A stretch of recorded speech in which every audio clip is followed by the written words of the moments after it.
4장. 사람이 마땅히 우리를 그리스도의 일꾼이요 하나님의 비밀을 맡은 자로 여길지어다. 그리고 맡은 자들에게 구할 것은 충성이니라. 너희에게나 다른 사람에게나 판단하는 것이 내게는 매우 작은 일이라. 나도 나를 판단치 아니하노니 내가 자책할 아무것도 깨닫지 못하나 그러나 이를 인하여 의롭다함을 얻지 못하노라. 다만 나를 판단하시는 주시니라. 그러므로 때가 이르기 전 곧 주께서 오시기까지 아무것도 판단치 말라.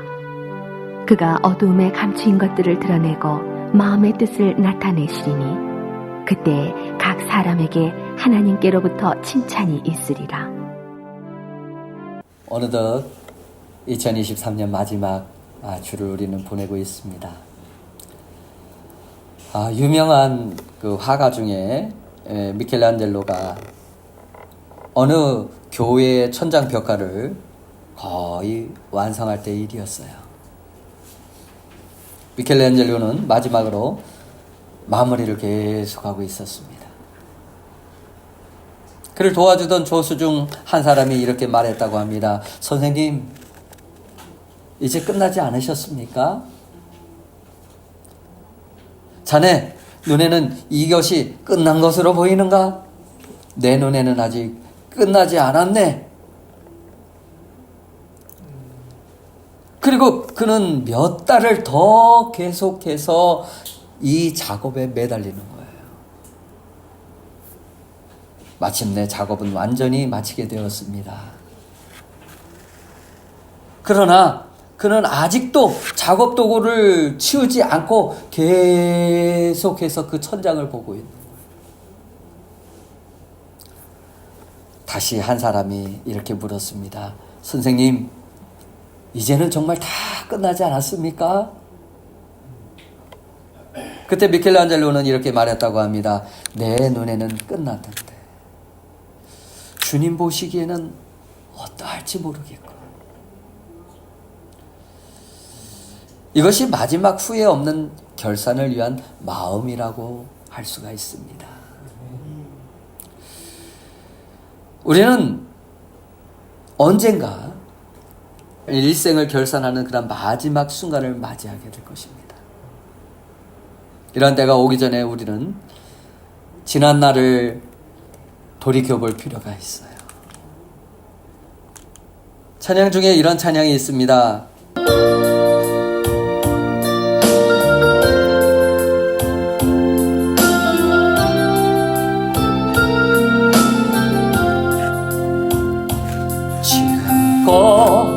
내가 한 일이 주를 위한 일이 없는지 지나간 세월 돌이켜 주님 앞에 하렵니다. 이 한 몸 주를 위하여 목숨 버린 나 애쓰나 주의 영광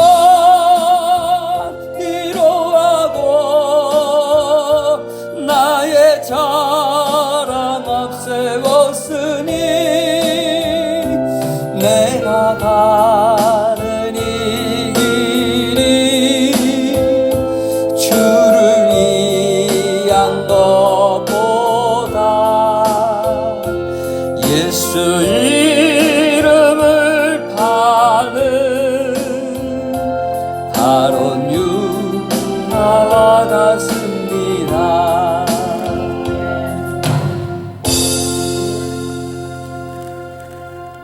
고린도 교회는 바울이 2차 선교의 도중에 이 고린도에서 약 1년 6개월 동안을 체류하면서 눈물과 기도로 세워진 교회입니다. 이 고린도 교회는 성령을 체험하였고 또 성령의 풍성한 은사들을 가지고 있는 그러한 교회였습니다. 그럼에도 불구하고 서로가 서로를 판단하고 다투고 분열과 사랑이 결여되어서 하나의 공동체가 되지 못하고 있었어요. 한 몸을 이루지 못하고 있는 거예요. 이에 바울 사도는 고린도 교회의 여러 문제점을 보면서 붓을 들었는데 그것이 바로 오늘 고린도 전서예요. 바울은 말합니다. 4절 같이 보시겠습니다. 시작. 내가 자책할 아무것도 깨닫지 못하나 그러나 이를 인하여 의롭다함을 얻지 못하노라. 아멘. 그러니까 바울 자신이 스스로를 아무런 책망할 것이 없었다고 이렇게 말하고 있는 거예요. 그러나 과연 주 앞에 섰을 때 나는 점없이 흠없이 살았다고 하는데 그런데 주 앞에 섰을 때 이를 인하여 이것이 의롭다함을 얻지 못한다. 자신을 겸손히 낮추. 사람들은 자신의 관점에서 공로가 있고 어떤 행위에 따라서 하나님 앞에 자신이 의롭다고 생각을 가지게 돼요. 그런데 이것은 매우 위험할 수 있어요. 마태복음 23장의 대표적인 인물들이 바리새인들이에요. 그 바리새인들과 서기관들은 그 옛날 선지자들과 의인들의 무덤을 보면서 그 비석을 꾸미면서 믿음의 선진들에 대한 안타까움을 가지고 이렇게 말을 했다고 합니다. 만약 우리가 옛 시대에 살았다면, 그 당시에 살았다면 결단코 선지자들이나 의인들이 죽임을 당하게 하는 일에 참여하지 않았을 것이야. 아마 선지자들이 외치는 그 하나님의 말씀을 결코 가볍게 여기지 않았을 것이야.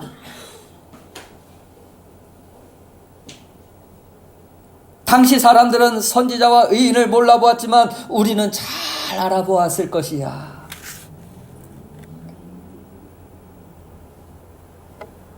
조상들은 의로운 자를 죽였지만 자신들은 도덕적으로 자기 조상들보다 우월하다고 생각을 했어요. 깨끗하다고 생각을 했어요. 그러나 그들은 하나님의 아들 그 예수 그리스도를 몰라보고 어떻게 했나요?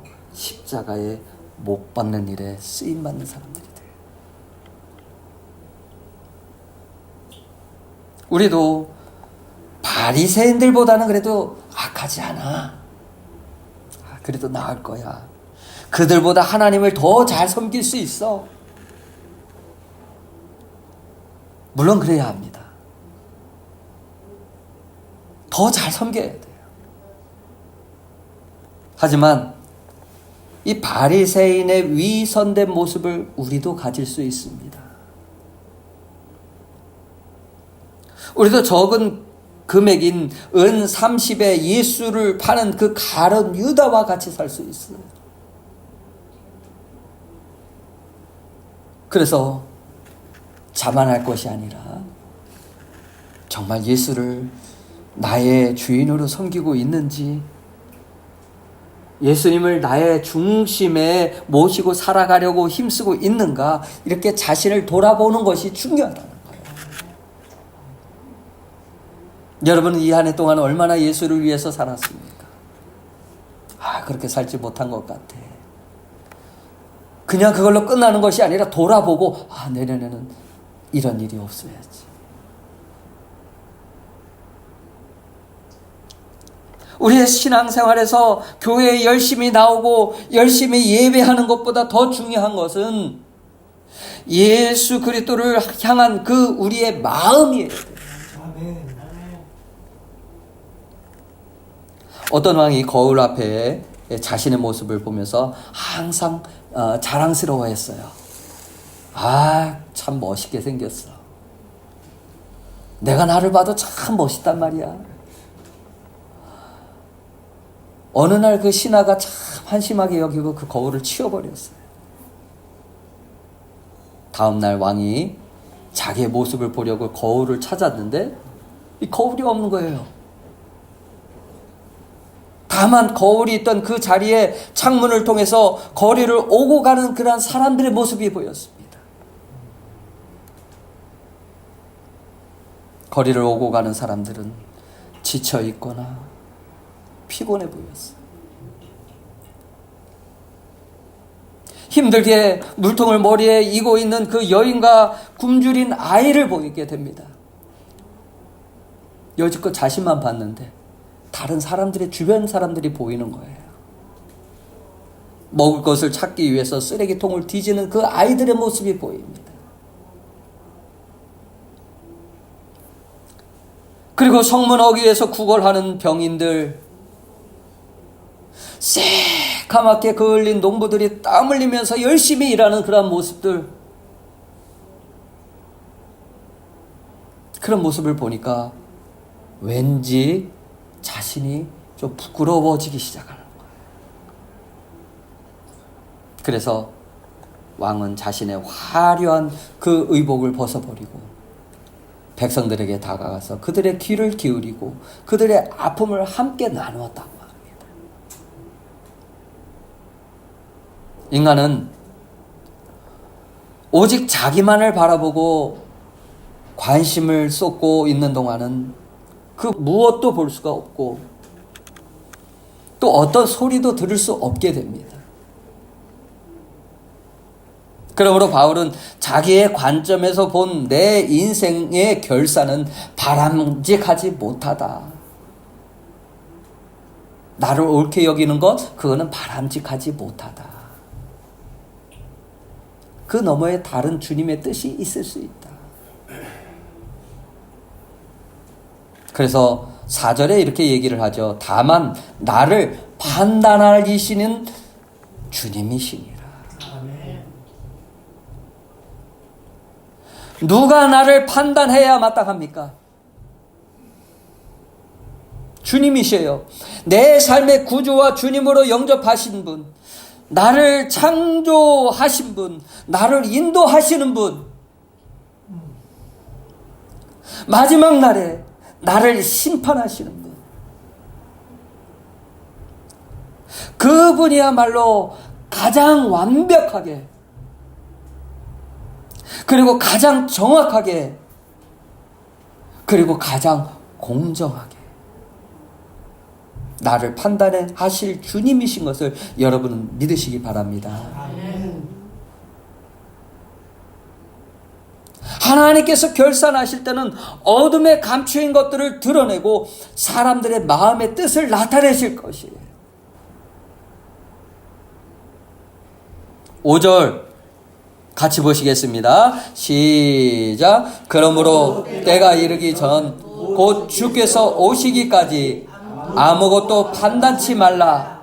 그가 어둠에 감추인 것들을 드러내고 마음의 뜻을 나타내시리니.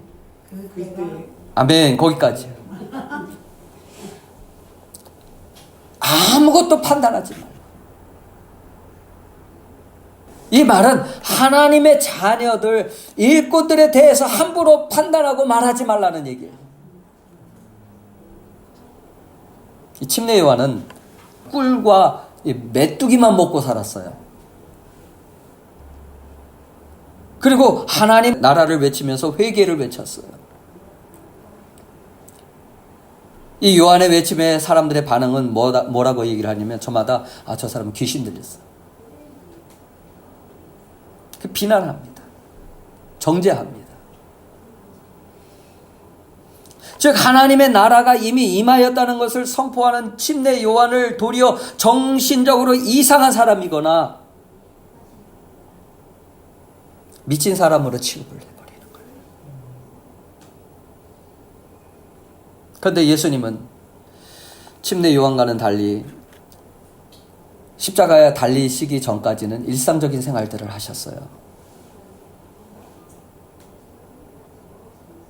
이 세리와 창기와 소외되고 그리고 천한 사람들을 차별 없이 만나시기도 하셨습니다. 그리고 잔치에 참여하여 자유롭게 다른 사람처럼 먹고 마시기도 하였습니다. 근데 유대인들은 이 모습을 보면서 예수님을 어떻게 평가를 하느냐? 음식을 탐하는 자다. 음식을 탐하는 자. 먹지 않으면 귀신 들렸다 그러고, 먹으면 음식을 탐하는 자다 그러고, 혹은 죄인들과 똑같은 사람으로 취급을 해버리는 거예요.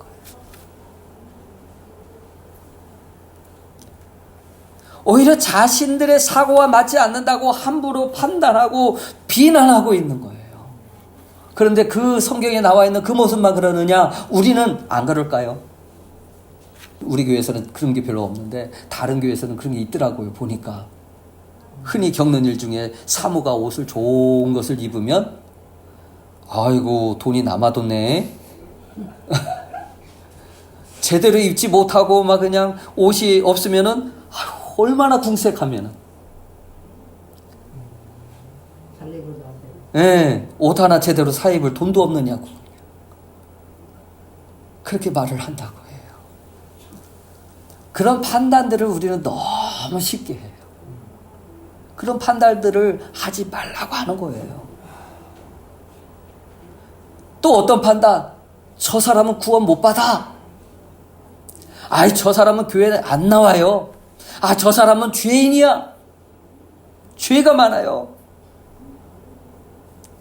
왜 우리가 그런 판단을 할까요? 하나님은 우리를 판단자, 정죄자로 세운 것이 아니에요. 성령이 임하시면 그 영혼이 예수를 영접하고 구원받을 수도 있어요. 우리 그런 믿음의 눈으로 바라볼 수 있어야 되는데, 아, 저 인간은 안 된다니까요. 왜 단정을 하느냐? 분명히 잘못된 이단 사상이나 오류는 지적되어야 돼요. 판단되어야 돼요. 하지만 분명히 드러나지 않는 일들에 대해서 주님께서 하실 일들이에요. 내가 할 일이 아니에요. 주님께 맡기고 기도하면 돼요. 누가복음 6장 42절 같이 보시겠습니다. 시작. 너는 내 눈 속에 있는 들보를 보지 못하면서 어찌하여 형제에게 말하기를 형제여 나로 내 눈 속에 있는 티를 빼게 하라. 들보가 크나요? 티가 크나요? 자기 눈 속에는 이 들보만한 큰 이 기둥만한 문제, 죄악들이 있는데도 불구하고 요만한 티끌만한 고란 죄악을 보면서 막 판단하고 정죄하는 그런 모습. 그러므로 마지막 주님의 결산의 때가 이르기 전에 우리는 드러나지 않은 것들을 거론하면서 남을 비난하는 일을 중단할 수 있어야 돼요. 이 고린도 교회가 그 문제가 참 컸거든요. 결산할 때가 온다. 너희가 그 판단하는으로 인해서 그 결산의 때에 하나님이 너희를 판단하실 것이다. 쉽게 얘기해서 심은 대로 거둔다는 거예요.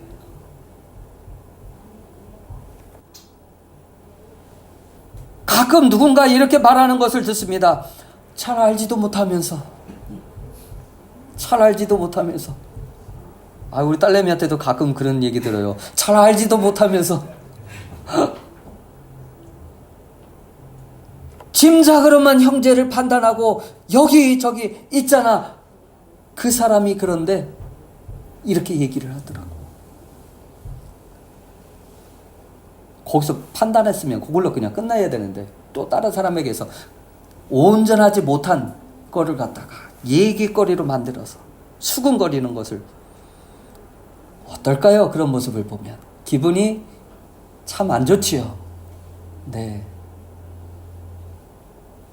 로마서 14장 4절 같이 보시겠습니다. 시작. 남의 하인을 비판하는 너는 누구냐? 그가 서 있는 것이나 넘어지는 것이 자기 주인에게 있음에 그가 세움을 받으리니 이는 그를 세우시는 권능이 주께 있음이랴. 남의 하인을 왜 판단해요? 그 판단하는 거는 곧 주인을 판단하는 거라는 거예요. 오늘 이러한 일들로 그 형제 우애가 깨지고 용서가 안 되고 있다면은 우리는 이해가 다가기 전에 반드시 해결해야 될 줄 믿습니다. 흔히 사람들은 이 거짓된 모습을 만들어 놓고 그것을 자신으로 착각을 하는 거예요. 그리고 이웃의 눈에 있는 그 티를 보는 것에는 민감하지만 자기의 들보에 대해서는 볼 수 없는 그런 사람일 수가 있습니다. 그래서 바울 사도는 이런 고백을 하는 거예요. 나도 3절에 보니까 나를 판단치 않는다. 나는 죄인이지만 하나님 앞에 용서함을 받았어. 이러한 정체성이 우리에게 있기를 예수님의 이름으로 축원합니다. 이 판단에는 항상 편견이 있을 수밖에 없습니다. 그리고 이 판단에는 항상 오류가 있을 수밖에 없어요. 그래서 우리가 다른 사람을 판단하는 것도 조심해야 하는 이유가 거기에 있어요. 가장 두려운 것은 주님이 나를 그 행하신 대로 판단하시기 때문에 우리는 주님을 의식하면서 그런 판단하는 자가 아니라 오히려 그를 격려해주고 위로해주고 용서해주고 배려해주는 그런 모습이 있어야 할 줄 믿습니다. 그런데 혹 누군가 나를 판단하고 또 나를 정죄한다면 기분이 나쁠 수도 있지만은 그것을 가지고 귀담아 들을 것은 듣고 또 참고할 것은 참고하고 버릴 것은 버려버리면 돼요. 흘려버리면 돼요. 근데 그 소리가 항상 그 사람만 보면 또 잊혀질만 하면 또 거기 기억이 나고 심지어는 막 10년이 지났는데도 옛날에 제가 나를 그냥 왜 버리질 못해. 그런데 들을 건 듣고 내가 고치면 내게 유익이에요. 그러나 그것은 내 인생에 대한 결정을 좌우할 수 있는 것은 아니에요. 여러분, 오늘 본문에서 주께서 강조하시고 바울이 강조하는 가장 중요한 핵심이 무엇일까요? 그것은 주님의 마음을 가지고 주님의 관점을 가지고 내 인생을 결산하자라는 거예요. 우리 잘못된 모습들을 돌아보자. 왜? 마지막 결산할 때가 정말 올 때 그 앞에 주님 앞에 섰을 때 온전한 모습으로 서기 위해서. 그래서 잘못된 생각과 그러한 판단을 깨뜨리자는 것입니다. 주님의 시각과 관점에서 자신의 인생을 한번 보십시오. 주님의 판단으로 자신을 판단해 보십시오. 아까는 자신을 판단하지 말라 그러더니 판단하라고 하는 건 또 무슨 얘기입니까? 주님의 모습으로, 주님의 관점에서, 내 관점에서 판단하지 말고. 이것이야말로 내 인생을 판단하는 가장 중요한 근거가 되어야 될 줄 믿습니다. 이러한 결산을 주님께서는 저와 여러분에게 요구하고 계시는 거예요. 5절, 이러한 결산을 한 자들에게 어떤 일들이 있습니까? 같이 보시겠습니다. 시작. 그때 각 사람에게 하나님께로부터 칭찬이 있으리라. 무엇이 있다고요? 칭찬. 주님은 친히 내 마음속 깊은 곳에 숨어 있던 것까지 살피시는 분이에요. 그러나 내 마음을 살피는 것은 우리를 처벌하기 위해서 내 마음을 살펴보는 것이 아니라는 거예요. 하나님께서 주의 자녀들을 판단하시는 것은 무엇 때문에? 칭찬하시기 위해서. 베드로전서 1장 7절 우리 함께 같이 보시겠습니다. 시작. 너의 믿음의 시련이 불로 연단하여도 없어질 금보다 더 귀하여 예수 그리스도에 나타나실 때에 칭찬과 영광과 존귀를 얻게 하려 합니다. 아멘. 하나님은 우리를 판단하고 정죄하는 것이 아니라 칭찬하고 싶어 하십니다. 야, 너의 삶을 보니까 참 대단했다. 너무 고맙다. 내가 감사하다. 내가 기뻐. 이런 칭찬들을 우리에게 하고 싶어 하세요. 우리를 영광스럽게 하고 싶어 하셔요. 사랑하는 여러분, 우리가 주님 앞에 설 때 칭찬받으려면 어떤 삶을 살아야 할까요? 그 해답이 2절에 있어요. 오늘 성경 구절을 보았죠? 그리고 맡은 자들에게 구할 것은 뭐라고요? 충성이라. 이 구절은 우리가 흔히 교회에서 헌신 예배나 취임 예배 혹은 임직 예배를 드릴 때 이렇게 많이 사용하는 그런 단어들이에요. 그들에게 임명할 때 충성하셔야 합니다. 충성하셔야 됩니다. 직분을 맡은 자들만 충성을 해야 될까요? 아니에요. 그런데 잘못된 것은 충성을 말하면서 그 방법으로 돈을 많이 바쳐야 합니다. 또 혹은 시간을 들이고 교회에서 하는 그런 봉사하는 일들에 빠짐없이 참석해야 합니다. 기도해야 합니다. 틀린 말은 아니지만요. 그런 일에 충성하라는 것이 아니에요. 그런 의미가 아닙니다. 하나님이 저와 여러분에게 말씀하시고자 하는 것은 내게 맡겨주신 것, 무슨 일입니까? 영혼들을 맡겨줄 수도 있어요. 교회를 맡겨줄 수도 있어요. 또 가족을 여러분에게 맡길 수도 있습니다. 가족, 재산, 또 돈, 명예, 지식, 건강 이런 것들을 우리에게 맡겨주실 수 있어요. 그런데 그 맡겨주신 것들에 대해서 우리는 얼마나 성실하게 임하고 있느냐. 성실하게 임한다는 것은 주님 보시기에 합당하게 내 생각이 아닌 주님의 기준과 판단으로 그것들을 그렇게 생각하고 있느냐, 그런 의식들을 가지고 있느냐, 그 성실성을 보시는 거예요.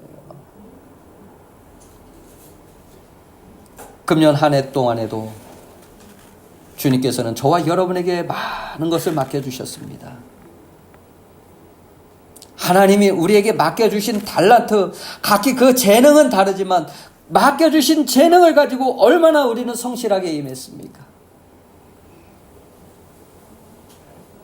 우리는 우리에게 맡겨진 일들을 감당하는 사람들입니다. 예수님께서는 우리가 온 세상을 뒤흔드는 그런 위대한 사람들이 되라, 그렇게 말씀하시는 것이 아니에요. 그저 지극히 작은 일이라도 귀하게 여기고 변함없이 주님을 따르는 성실한 자로 그러한 자들을 찾고 계시는 거예요.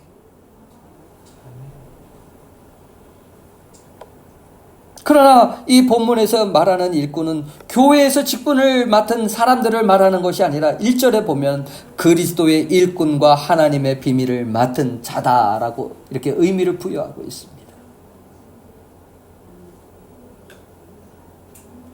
하나님의 비밀. 하나님의 비밀이 무엇일까요?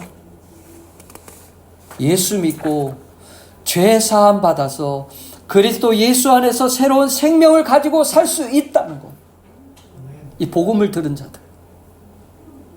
내 삶을 변화시켰던 예수 그리스도의 복음을 우리에게 맡겨주신 거예요. 그것이 비밀이에요. 그러므로 이 한 해 동안에 나는 얼마나 예수를 위해서 살았는가. 이 복음을 맡은 자로서 어떻게 살아왔는가. 우리는 그것을 결산할 수 있어야 되는 거예요.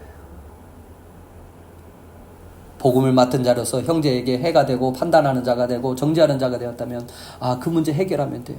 내려놓으면 돼요. 회개하면 돼요. 그리고 내년 24년 이제는 주님의 결산하는 때가 오기 전에 정말 주님 앞에 충성된 자로 살아야 되겠구나. 주님이 나에게 주신 이 하나님의 말씀, 이 비밀을 내가 소홀히 여기지 않아야 되겠구나. 그러므로 한 해 동안 이 복음을 맡은 자로서 마태복음 25장에 보면 이런 말이 나와요. 달란트의 비유가 있습니다. 자신의 달란트를 숨기고 다시 주인에게 가져온 그 한 달란트 받은 자가 주님 앞에 책망을 듣습니다. 그리고 책망을 들을 뿐만 아니라 바깥 어두운 곳에 쫓겨나게 돼요. 심판을 받았다는 말입니다. 만일 한 달란트 가진 자도 열심히 일하려고 노력을 해왔다면 얼마간의 그런 이득을 남길 수 있었을 거예요. 혹 아무 이득도 남기지 못했다 할지라도 그 노력하는 모습이 조금이라도 보였다면 책망하는 그러한 것까지는 받지 않았을 거예요. 하나님의 충성하는 모습을 보기를 원하셨던 그 하나님은 이윤을 얼마나 남겼느냐 그것을 보시려고 한 것이 아니에요. 이윤을 얼마나 남겼느냐 그것을 보시려고 한 것이 아니라 내가 얼마나 주님 앞에 충성되게 행했느냐. 저 달란트가 없는데요, 재능이 없는데요. 아니요, 모든 분들에게 다 각자 다르지만 재능이 있습니다. 그것을 위해서 얼마나 주를 위해서 사용하고 있습니까? 어떤 시골에 큰 부자가 살고 있었습니다. 그런데 그에게는 자식이 없었어요. 그래서 아들 둘을 입양을 해서 잘 키웠어요. 이제 성인이 된 아들들이 독립을 하겠다고 합니다. 그래서 아버지는 어쩔 수 없이 허락을 해요. 이제 내일이면 떠나는 날이에요. 근데 아버지는 두 아들을 불러놓고 말합니다. 너희들이 떠나기 전에 오늘 나의 부탁을 좀 들어주렴. 당장 새끼줄이 필요한데 너희들이 오늘 밤 만들어줘야 되겠구나. 그랬더니 이 큰 아들이 불평을 합니다. 우리가 친자식이 아니니까 그렇지 떠나는 날까지 꼭 이런 일을 시켜야 되겠어?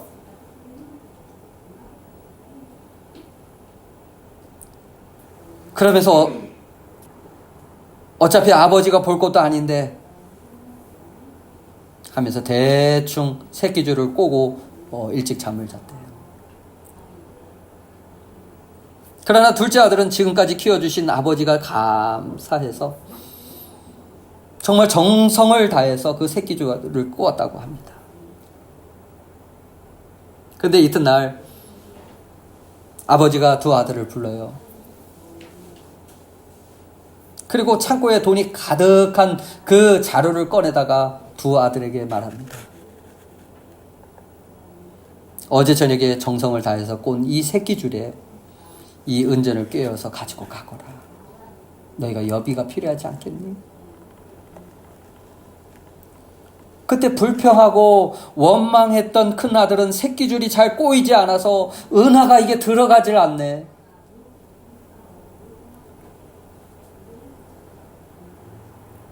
그럼 얼마나 후회를 하였을까요? 이럴 줄 알았으면. 여러분, 주님께서 할 일을 맡기실 때 우리는 주님의 의도를 알아야 돼요. 그래서 우리를 판단하실 주님 앞에 기쁨으로 내 인생을 남은 날들을 후회하지 않기 위해서 우리는 충성을 다할 수 있다면 마지막 결산의 날에는 칭찬과 영광과 존귀만 있을 줄 믿으시기 바랍니다. 사랑하는 여러분, 지금은 결산을 생각할 때 예수님 언제 오실지 몰라요. 오늘 이 마지막을 날을 보면서 우리 한 해 동안에 잘못된 것들은 돌이키고 또 주님 앞에 섰을 때 온전한 아름다운 모습이 우리에게 넘쳐나야 되지 않겠어요?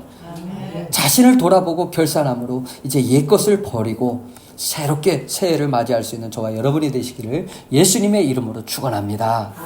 아멘. 기도하시겠습니다. 우리 함께 기도할 때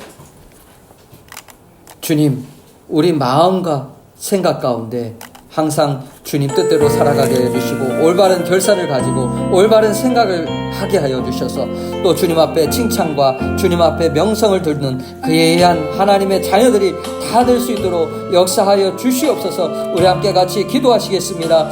오 아버지 하나님 감사드립니다.